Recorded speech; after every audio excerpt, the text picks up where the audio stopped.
to the 71st Annual WSWA Convention and Exposition and WSWA TV. I'm here today with Max Shapira, the President and CEO of Heaven Hill Distilleries. Congratulations on the great honor to win the Sidney Frank Award. Well, thank you very much. It's great to be here. And it's quite an honor to win an award like that that recognizes professionals like yourselves for both business contributions and also your philanthropic and sort of community development opportunities. Well, this was a tremendous honor, which I never expected, but I'm so pleased to have received. And it's something that's beyond me. We have a group of some 600 people, and this is all part of the 600 people at our company, and they all deserve a little piece of this. I'm sure they do, but you're the man that's been running the company for how many years now? Oh, well, I came back to the company back in 1971. Okay. So I've been there for a long time. But most people ask me, how long have you been in the business? And I say, all my life. Yeah. Because I was really born into this, and I was a lucky guy to be born into this great industry, one of the most iconic industries in the United States of America. Where in the world could you find a business that creates so much pleasure for so many people around the world, involving brands and consumer tastes across a broad spectrum of tastes, ranging in our industry from flavored liqueurs to vodkas to American whiskeys, including that red hot American bourbon whiskey category. It's really great. Which is blowing up. So you're second generation, and second generation family business, and at some point we'll have a third generation family member or group of family members running the business, right? Well, that's already happened. Yeah. I'm the second generation. We have a third generation that are already in place. My son, Andy Shapira, who is our director of business analysis. Yeah. My daughter, Kate Latz, who is our vice president of marketing. My son-in-law, who is our chief operating officer. So they love this business. They are passionately involved. They love everything about it, and they are fully involved and fully capable and desirous of continuing the kind of progress that we've made over the course of so many years. And what sort of traits do you hope that this next generation will bring? Well, of course, you always look for creativity. Yeah. You'll also look forward to continuous improvement, and you also look to passionate development of whatever you do, the involvement that they have in the business. But it all needs to be wrapped up in that big blanket of integrity, and that means not only complying with all the rules and regulations, of course, but it means treating your people right that are in your business, who are the supportive people. This can't all be done by me. It can't be done by even the three members of the next generation, no matter how capable and how passionate they are about it. Yeah. So integrity, including that portion of integrity relating to making sure you do the right thing for your staff and your team that helps support everything that we do. And are those key traits that you sort of learned from your father, or anything else, any sort of lessons learned that you also hope to pass down? Well, it's always clear that my dad told me that this is a people's business. And it was then and it is now. Despite all of the changes that you've seen in terms of technology and the ability to analyze reams of data, this is still a people's business. And that is a key and important part of everything that we do. And I assume you've been to WSWA convention many, many times, and you're back here this year. Is there anything in particular you're sort of looking for or hoping to see in the next few days? Well, it's pretty much like it has been for years. Yeah. This represents one opportunity throughout the year where all of our distributors here, all of our customers from one end of the country to the other, and here in about 3 days, we can see absolutely everyone with whom we do business with. There's not many opportunities to do that. You could take weeks and weeks and weeks and running around the country and still not see all of your customers. But here in one time, we can see them all, discuss opportunities, discuss trends in the marketplace, and get a real snapshot view of what's happening in this industry.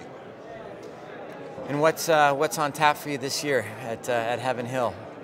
Well, it's working in that great brand building exercise that has been going on for so many years. There's particular interest today, of course, in the American whiskey category, specifically bourbon. You know, that's the red hot category in this industry. It's almost unbelievable. It wasn't all that long ago, and I'm talking about just in the last 5 or 6 years, when there were analysts who were consigning the bourbon segment to that great liquor store in the sky. That has long since been put to rest, because that's the leading category today. Yeah. And you've got one of the largest, if not the largest, stocks of aging bourbon right now? Well, we do. Right. We have approximately 1.1 million barrels. Wow. It ranges from whiskey that literally is being made today up to including very select barrels of whiskey that are in excess of 20 years of age. It's about 25% of the world supply of bourbon whiskey. That's amazing. It's an incredibly... You're in a very fortunate position right now. Well, we are, and the interesting thing is that this is an industry, this is a segment of the distilled spirits industry that requires unbelievable long-term planning. I mean, it's hard to imagine trying to predict what consumers are going to like 3 years, really 60 days from now, practically, but think about trying to plan what people are going to want in 3 years, and 6 years, and 8 years, and 10 years. So it's a real difficult way of having to operate a business, and requires a tremendous amount of planning. What's sort of the sweet spot of your age range when you're releasing product into the market? I would say generally in the 5 and 6 year old. Okay. But it ranges from all the way up to products in excess of 20 years old. I mean, some very select and unusual whiskey styles. Yeah. We are a great beneficiary right now with the growth of the bourbon category and the increased interest both on, in the on-premise with bartenders as well as with consumers. But what else are you doing with the team to really keep them on the cutting edge of coming up with new products, as your portfolio is really quite large and seems to continue to grow? Well, we have a very broad portfolio that cuts across basically all categories within the industry. Now, where do you get new products from? It comes from a variety of places. It may come from just observing what goes on in the grocery store, in other categories. It may be waters. It may be all types of different consumer products. And you're looking for consumer taste. I mean, on the surface, it would seem like it's a fairly simple thing.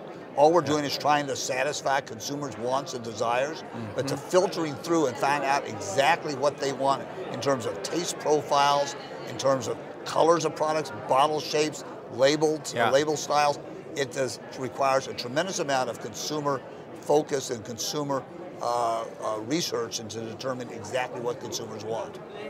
How does your business typically split between on-premise and off-premise? Our business would skew more towards the off-premise segment, without any question. Okay.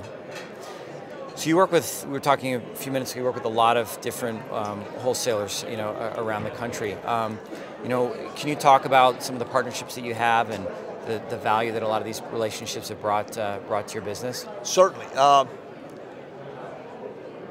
In order for us to, we believe strongly in the three-tier system. I mean, that is the core of all the changes that we've seen over the course of so many years. This is one thing that has not changed and should not change, because the three-tier system has served this industry and the consumers in a very positive way. So we're fully supportive of the three-tier system. They are the key and the route to market.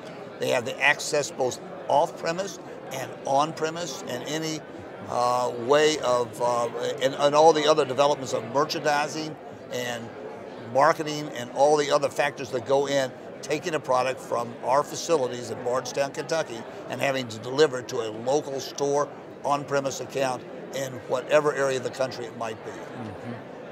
How have you seen the industry change over the last 10 or 20 years? Both macro, and then also how you engage with some of your wholesalers, distributors. Well, as I said, it's two aspects. This is a people's business. My dad, who founded this company back in 1934, always said, you will meet some really great people in this industry. sometimes he said there would be a few characters as well, and Yeah. we have along the way. So you have to remember, it is really a people's business. It was 25 and 30 years ago, and it is today. Now, the major change that you've seen is the advent of technology. You know, that's not such a great new idea that I've thought of here, but because that's permeated many industries all around the country and all around the world. But the use of technology has had an unbelievable influence on how you develop brands, how you go to market with brands, Yeah. and how you view the way that you can communicate with consumers across the board. We can take markets, we can slice them up, we can tell exactly what we sell, one bottle or two bottles or 100 cases in a particular market every day if we want that information. You couldn't do that Right, 10 years ago, 15 years ago, 20 years ago. But the use of technology across the board is probably the biggest change that we've seen, along with, of course, the consolidation that has occurred both at the supplier, the wholesaler, and at the retail level as well. Well, obviously, I'm a big fan of technology, running liquor.com, and the rise of technology and tech use was a pretty big driver for me starting the company. So it's great to see people adopting more technology, but to your point, at the core, there's still very much a people business. And, no question about that. yeah, great. Well, thank you very much for your time My today. pleasure. It was great to have you on WSWA TV, and congratulations again on the Sidney Frank Award. Thank you very much. Thank you. Thank you.